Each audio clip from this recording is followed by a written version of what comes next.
안녕하세요. 자, 오늘 17번째 시간인데요. 제가 지난번에 미리 말씀을 드렸죠. 우리가 남북전쟁 이후 1860년대 후반부터 한 1900년까지는 굉장히 자세하게 할 거다. 여러 가지 주제를 놓고 차근차근 볼 거다. 그랬었는데 그 중에 이제 오늘은 New Industrial Age, 그러니까 산업화에 관한 주제를 다룰 겁니다.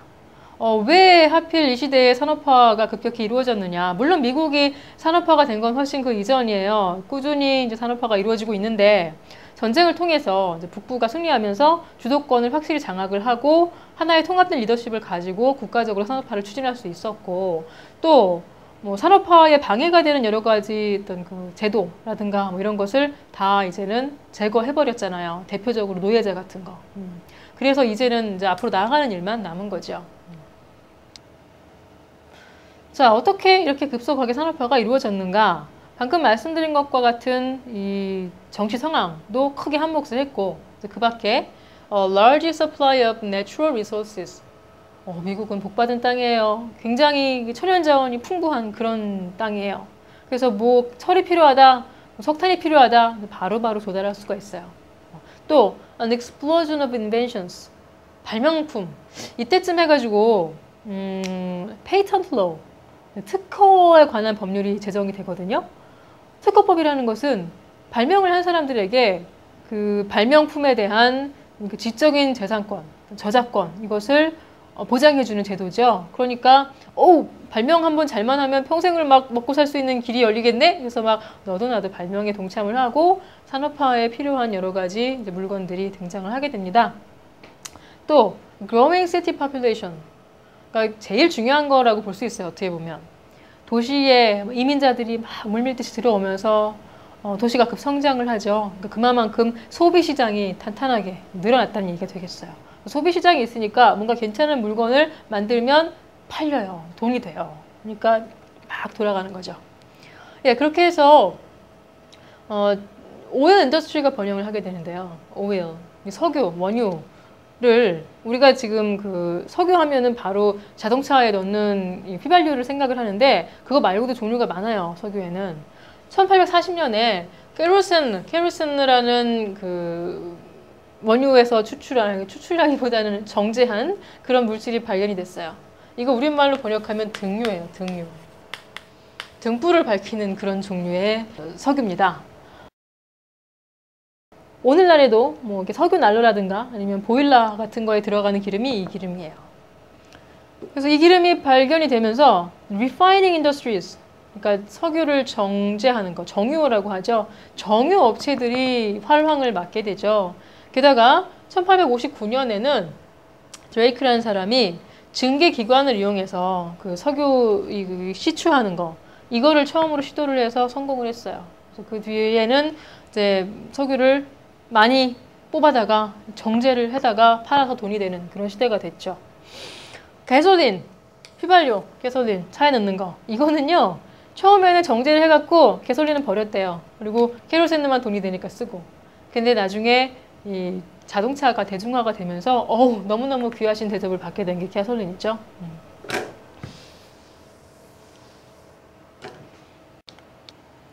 자, 오일 인더스트리 뿐만이 아니라 아연, 철 관련 산업도 발전해요. 철, 이거는 이제 원철입니다. 철 광석을 캐잖아요.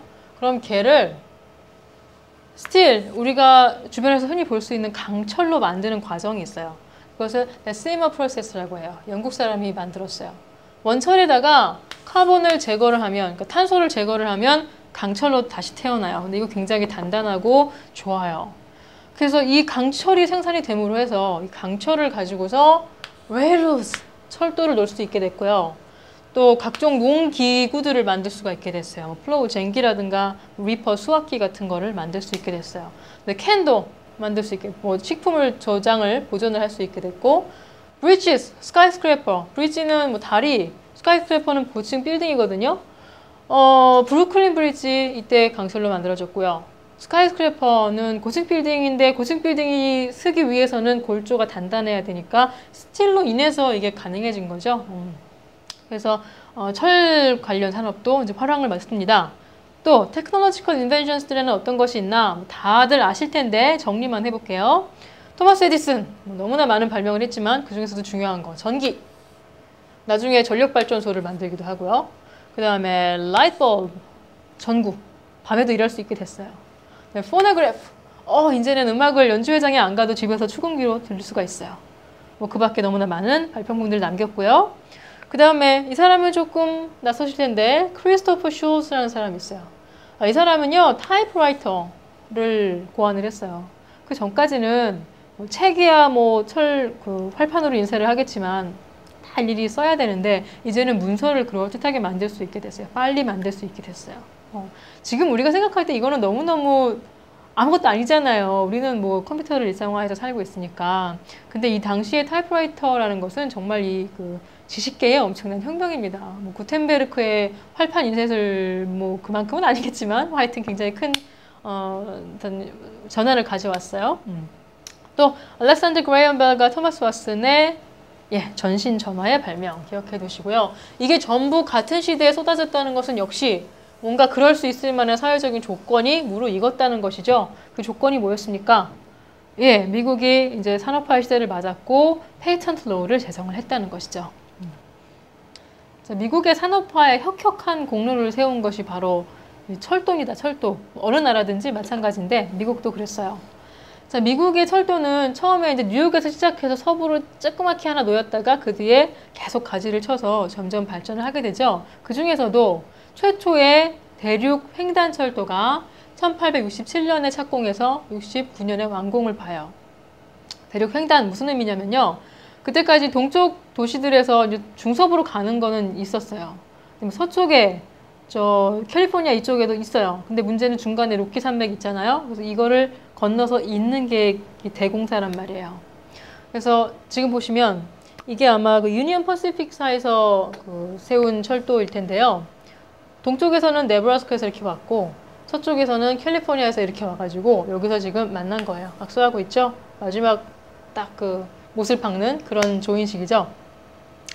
이 철도는 어떻게 놓였냐면요. 이 노동이 굉장히 고된 노동이에요. 그냥 뭐 조립된 철로를 갖다 깔면 되는 게 아니라 이 깔 바닥을 다 만들어야 된단 말이에요. 그래서 산을 깎고 굽을 파고 막 이런 그 야외에서의 제일 힘든 건설 노동인데 이거를 주로 누가 했겠어요? 이제 이민자들, 힘없는 사람들이 주로 많이 들어왔죠. 대표적으로 뭐 중국계 이민자들, 차이니스, 그 다음에 멕시코에서 온 사람들, 또는 뭐 남부에서 나온 흑인들, 이런 사람들이 주로 이 철도 노동에 종사를 했었다고 그래요. 어쨌거나 뭐 대륙 횡단철도가 놓이면서 이제 운송에 있어서 하나의 획을 긋고 뭐 굉장히 밝고 아름다운 측면인데 사실은 좀 어둡고 부정적인 측면도 있습니다. 왜냐? 이 철도 산업이라는 것이 국가가 꼭 필요한 기간 산업이다 보니까 국가적으로 특혜를 줬거든요. 철도가 놓일 지역, 땅, 불화를 해준 거죠. 그러니까 정부에서 주는 걸 불화라고 하죠. 그래서 이렇게 특혜를 받아서 땅을 얻었는데 이거를 필요한 그 철로에 쓰고 남는 것은 이제 그 개척민들에게 팔아야 된단 말이에요. 근데 이 철도 회사에서 그렇게 안 하고 어떤 광산업자들이라든가 아니면 장사하는 사람들한테 팔아서 뭐 부당 이익을 올리기도 하고 뭐 그런 암울한 측면들도 참 많이 나왔던 것 같아요. 당시에는. 그래서 어쨌거나 트랜스컨티넨탈 레일로드가 1869년에 개통이 됐고요.